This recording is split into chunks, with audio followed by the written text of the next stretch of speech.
ప్రతి క్రైస్తవుడిలో ఉండాల్సిన ఆత్మఫలములో చెప్పబడిన 9వ లక్షణమైన ఆశా నిగ్రహం గూర్చి అధ్యయనం చేద్దాం.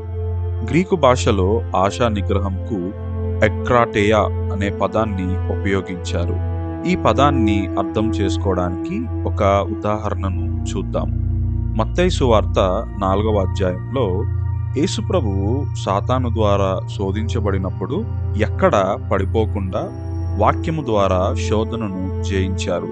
ఈ విధంగా యేసయ్య వాక్యము ద్వారా శోధనను జయించడానికి ఆశా నిగ్రహం అనేది ఎంతో అవసరమైంది.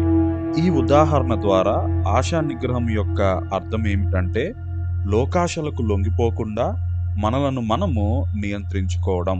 అయితే ఈ వాక్యాన్ని వింటున్న నీవు ఈ లోకాశలైన జారత్వము, అపవిత్రత, విగ్రహారాధన, ద్వేషము, కలహము, కక్షలు, అసూయలు, అల్లరితో కూడిన ఆటపాటలు మొదలైన వాటికి నువ్వు బానిసవైపోయావేమో.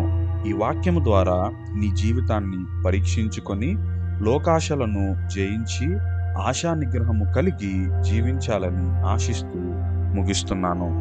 ఆమెన్.